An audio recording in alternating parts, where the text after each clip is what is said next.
welcome everybody for this new episode of YFTT, where engineers are discussing some features in Yugabyte. And today we have Valerie. Valerie, you can introduce yourself quickly and let's see this topic of fuzzy matching on YugabyteDB. Yeah, absolutely. Hi, I'm Valerie Parham-Thompson. I'm a principal solutions architect here at Yugabyte. I've been here for about 2.5 years. And today I'm going to talk about fuzzy matching in YugabyteDB. So this is basically a string search, various string search methods. So why do we need this? It's really easy to look up a string in a database if you know the exact string, right? So if I know exactly how a name is spelled, for example, very easy. But if you're not quite sure how to spell the string, things get a little harder, right? So the scenario I wanted us to think about is, I went to a lecture and the lecturer was talking about an artist, but I never saw the artist name written down. And I want to look up about the artist, right? So was it Jean or John, right? And then how do you spell Verdu? I have no idea, right? So what are some ways I can find this artist in my database? So real quick, if you want to set up this demo in your own environment, I do have a local setup, and you can set up a 3-node YugabyteDB cluster on your local machine. There's a scenarios folder, and I'll be walking through those scenarios, and you can do that as well. The data comes from the Museum of Modern Art. I'm just using one of the tables, which is a list of the artists. There's also a blog post if you already have a YugabyteDB cluster and you want to run through those queries directly. So I have already provisioned this, of course.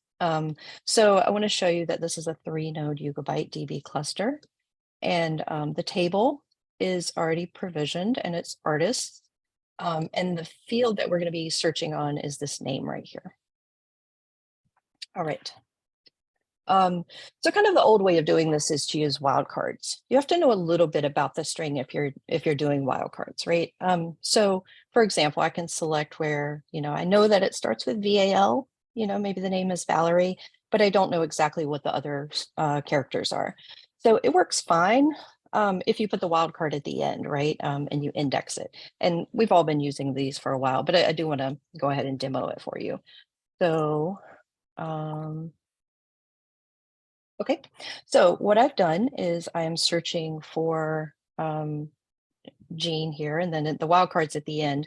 So predictably, I get a list of names that all start with Jean. Okay. I see a lot of French names there. Yes. So the other way you could do is you can put your wildcards anywhere, basically. So we could have it at the beginning and the end. And if we do that,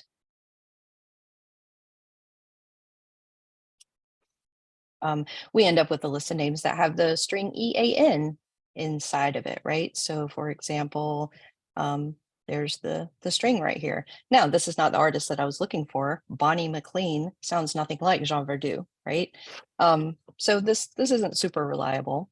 And then of course we can put the wildcard in the middle. And here we're going to come up with anything that has a J at the beginning and at the end. And some of these are, extremely long. Julia Gorton, that's not the name that I heard, right? But it does start with a J and ends with an N, and it has some characters in between. All right. But again, I'm trying to find something that I heard. So we're going to use phonetic or fuzzy methods. So this is used when you know how to spell part of a string, or you don't know how to spell part of a string, right? Maybe you only heard the name. So if I introduce myself to you as Valerie, and then you want to look me up in a database, which would be odd, but maybe you want to do that. You don't know if my name is spelled with an E or an A or an I at the end, or IY or double L's, or maybe VA, capital L, capital A, RI with a star at the end, who knows, right? So using a wildcard wouldn't help you potentially a lot. So we are going to use an extension called fuzzy string match. Now, the libraries for many Postgres extensions are already in YugabyteDB. If you've ever had to install an extension directly, it's kind of a pain. You have to put the libraries in a particular directory and restart the database, and there's kind of a lot of work. A lot of those libraries are already in YugabyteDB. So one of these is fuzzy string match. So let me show you how easy it is to install it. So we're just going to create the extension. That's it. Okay, and that worked. So the three functions we're going to look at here are Levenstein distance, soundex matching, and double metaphone matching. The extension also includes plain metaphone matching. And of course, you know, in the linguistics field, there are a lot more algorithms that aren't supported by this extension. Okay, so the first one's Levenstein matching. So this is a measure of how many steps it takes to get from one string to another string. You might have worked some of these puzzles when you were a kid, right? As an aside, Lewis Carroll called these doublets, and he published a ton of them in the 19th century in a common magazine. You can look up a ton of those if you find this to be fun. But this is basically what the algorithm is doing. So we're starting with pig, and we want to get to sty. So we're going to change one character at a time until we get here. So pig, we change the P to a W, we get wig. I to an A, we get wag. G to a Y, we get way. W to an S, we get say. And then finally, A to a T, we get sty. Those were 5 steps. So the distance is 5. So let's look at how YugabyteDB handles this.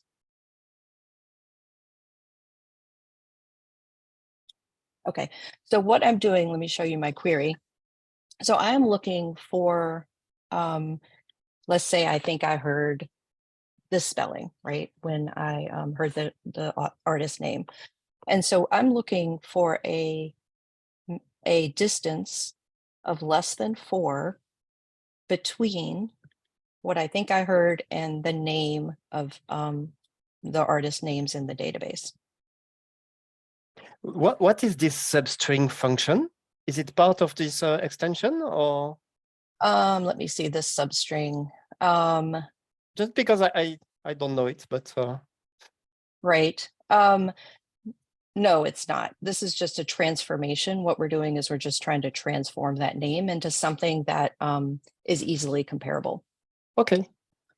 So we come up with, so again, I was searching for Jan. So 0 steps would, of course, be the string you look for, right? So we get a lot of Jans or Johns here.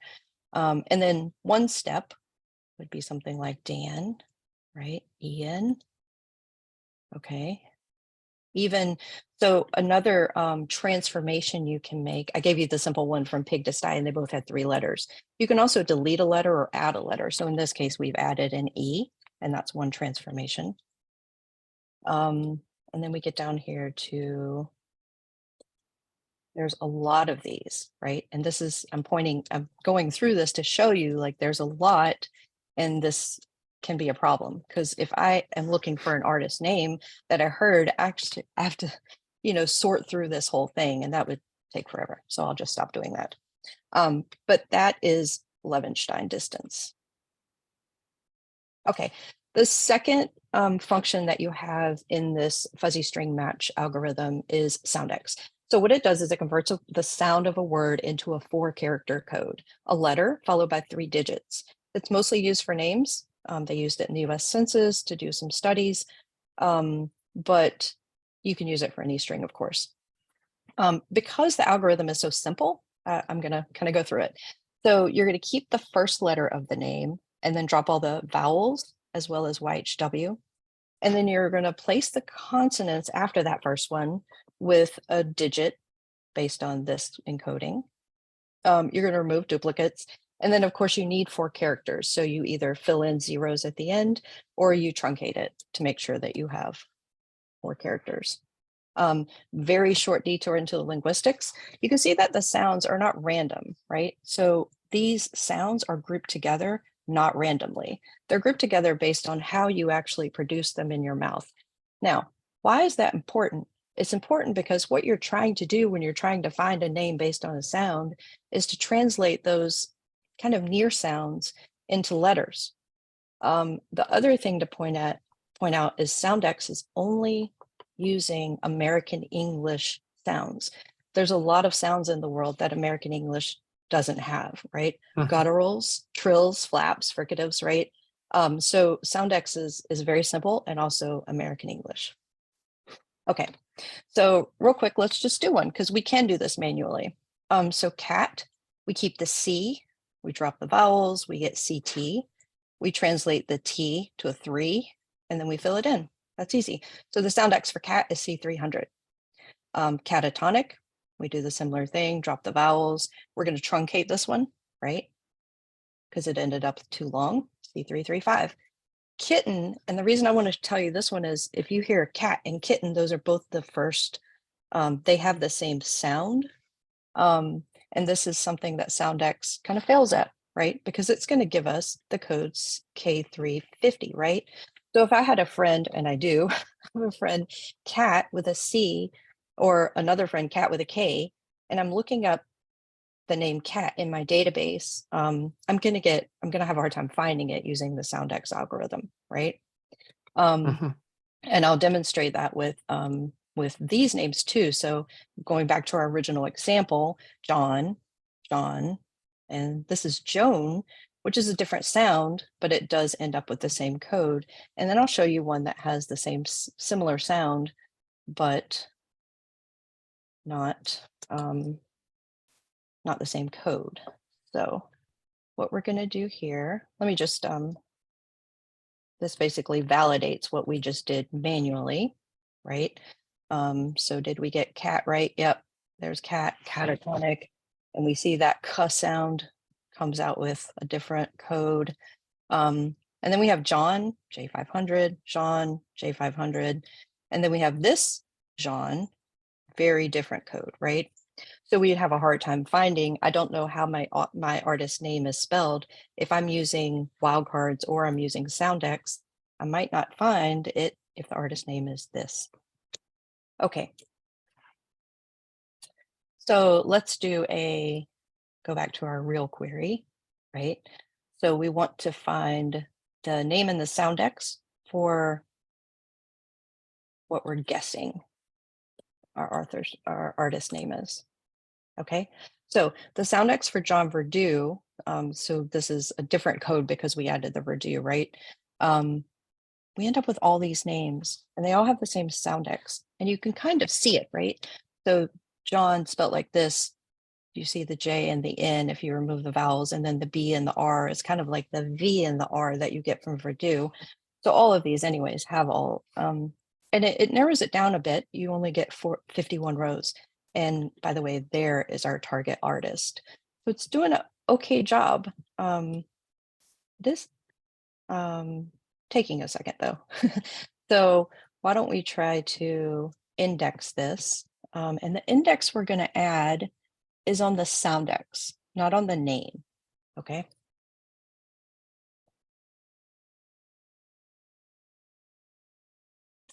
Take just a second to add the index. Okay, so we're getting the same results. There's still 51, but look at the time. The time really came down. So if you are using SoundX, consider indexing those. And you can have a hash index there because it's always an equality. You never do inequalities with SoundX, right? Yeah, that's a very good point. Yep. Okay. So the third one is Metaphone. I'm going to talk about double Metaphone. So Metaphone was intended to be an improvement on SoundX. Remember all the problems we saw with SoundX, like the k sound being the same, the zh sound being the same, lots of issues in there. So Metaphone was supposed to be an improvement. It is an improvement. Double Metaphone is a further improvement.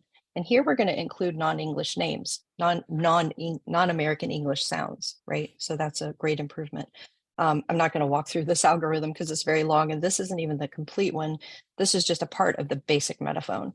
But I do want to point out like one of these, right? So for example, if your word is gnome, the first sound in that is n, but you have a G. So SoundX would pull out that G and code it with a G at the beginning. So you can see where Metaphone does improve that.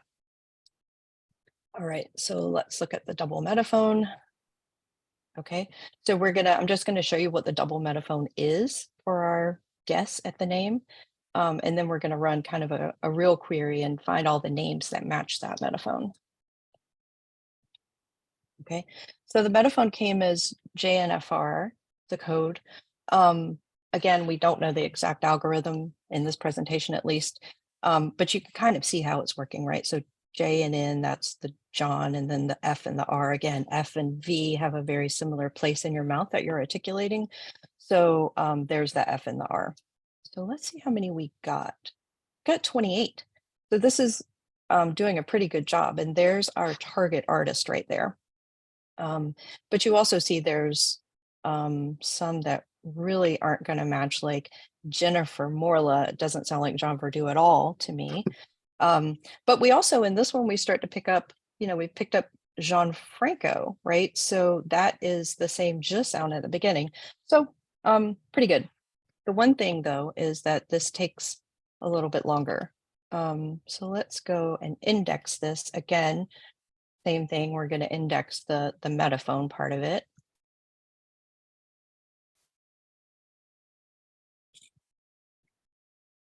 Okay, we get the same number of results, but it's decreased a lot. And probably the same thing with your optimization on that, Frank. But you can decrease it a lot by doing a proper index on that. Okay. Okay, so those are all the phonetic algorithms, and those again are under the fuzzy string match extension. So the next section is about trigrams. So trigrams are not it's not a phonetic algorithm. Trigrams are 3-character substrings within a string. So for example, cat. So the initial letter can have up to 2 spaces before it, and the ending can have 1 space after it. So the word cat has 4 trigrams, space C, space CA, CAT, and AT space. Okay. Now, again, with the library is already in there, so it's very easy to install this. So let's do that. Again, all we're going to do is create extension. Success. Okay. Now, this is what's happening. So you take all the trigrams for each of your strings, and then you're going to find the common ones, right? So for example, these 2 strings have space J in common, space V, space VE, right? There's 6 of these. And then you take all the trigrams from both of the strings and you deduplicate them. So you get 18 unique trigrams between these 2 words. And then you just do division. So when you divide the common by the number of unique, you're always going to get a score between 0 and 1. In this case, it's 1/3. Okay, so let's go see if Yugabyte comes up with the same word similarity that we just calculated manually. Okay, so first of all, here are all the trigrams for John Verdu. Here, right? You can pull those. Here for our second string. Okay, and the word similarity is 1/3. Mm-hmm. Now, if I run a query that is, this last query right here is something I might actually run. Like I wouldn't be running, show me all the trigrams from a string in my application, but I might run this query, right?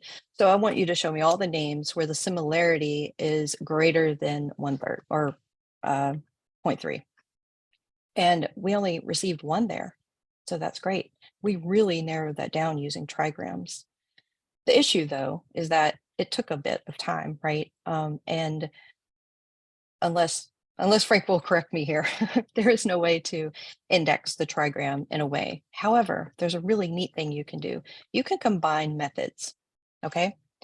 So yeah, just to mention, there is no way to index it with a regular index, but we can use gene indexes for them. Oh, that's a really good point. Okay, maybe we'll come back. Maybe we'll have time to come back to that and give it a try. So one thing you can do, though, is you can combine these methods, right? Because if you think about it, your string, if you have your extensions installed, you have metaphone available to you. You have soundex available to you. You have trigram available, right? So you can combine these. We put an index on the double metaphone, and that made it really fast, but the trigram made it more precise. So if we combine those, let me drag this down. Okay, so what we're doing is we're looking for our guess, right? And we're trying to find the similarity score, and we're going to sort these, right? So that you can see the best similarity score is going to be at the top. But we're also going to put in the square clause to use that index that we added on the metaphone. And so this should speed up the trigram result. So again, it was 227. And so we're going to run it here. And so here are our results. Our target artist is at the very top. That's great. Even if it wasn't, though, it would probably be within some of the top, right? And that did speed up our query, although it didn't speed it up as much as it should have.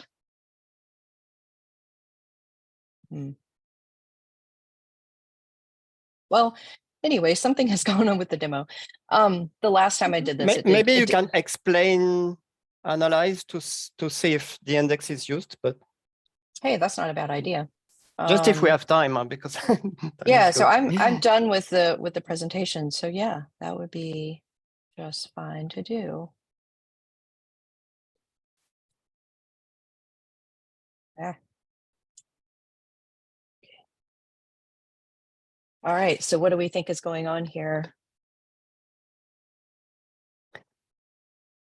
I think it's a sort. Oh yeah, yeah. There is an index access, yeah. Yeah, I think it's a sort. So why don't we take this out?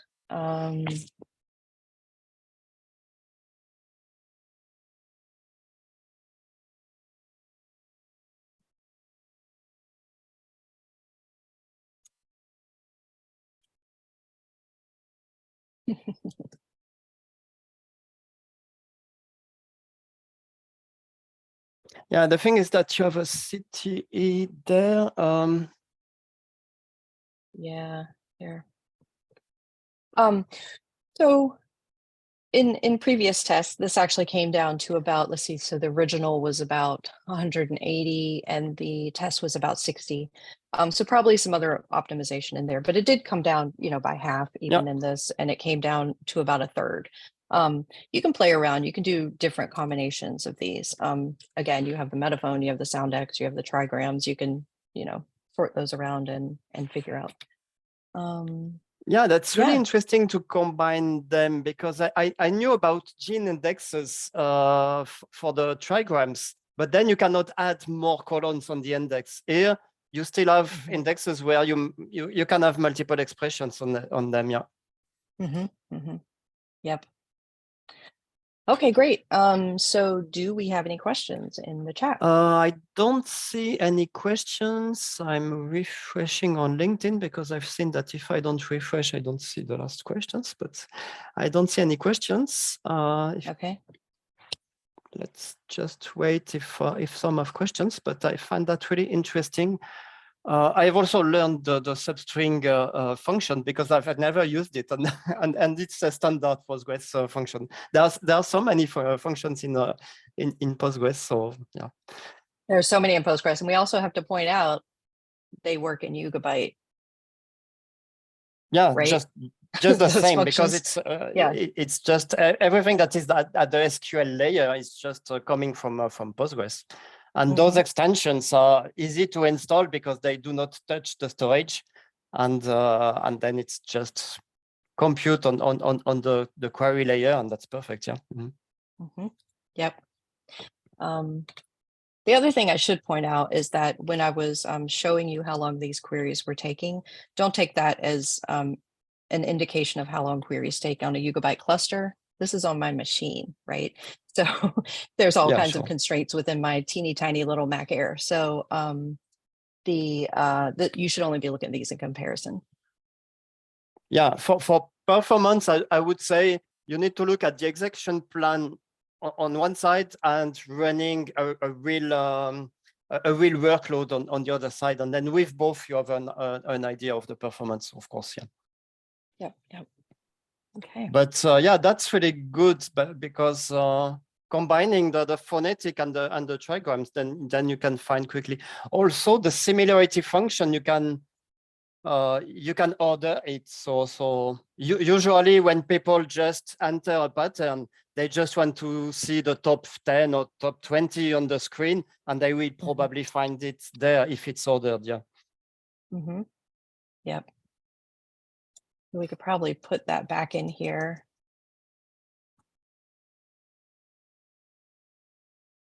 Yeah, that's really good to be able to have that. And I think that because trigrams add spaces for the beginning, I think that you have a better similarity when it matches the beginning of the word. And that's usually what we want. If we remember the name of someone, we probably remember the beginning of it, the prefix. Yes. Okay, let's see if people have questions. In all cases, you can also ask questions on the community Slack, and all those YFTT are recorded. They are available in YouTube. I think we already have 60, maybe more episodes there, showing many features. Some features are coming from Postgres. Some features are just built in Yugabyte. This one comes from Postgres, and what we do is installing the extension. Maybe we can mention that the extension is installed. We have to run the create extension because it adds new functions, and then you must explicitly allow those functions to avoid namespace collisions with your application, maybe, or something like that. But there are, this is just enabling something that is already installed. Okay, do we have some questions? Just looking at that. Would you mind to link the script? Yeah, would be nice to put the scripts. Yeah, so the scripts again are here, and I believe we're going to make this whole presentation available. Yeah, the slides will be available. Maybe I will quickly I will put that in our Zoom. Sorry. Do you want to link to the whole YFTT page? Because it has all of the presentations. In all cases, the slides will be linked to it, and it's better to have it there because the comments may go later. But it's also quite easy to find on your GitHub. Yeah, that's on your GitHub. Huh? Yeah. It is on the GitHub. It's also in the blog post. So all of the queries are in the blog post, so that won't go anywhere for sure. Yeah, perfect. Okay, let's see if there are more questions. I don't see more of them, so let's wrap up. We are just in time, and thank you very much. I've also learned a lot of things. I think only the Saudex is the function that I knew for a long time because it also exists in Oracle. All the others are really nice additions available from Postgres extensions. Yeah. Yep. Okay. Thank you very much. Thank you, everybody, and have a nice weekend. All right. Thank you. Bye.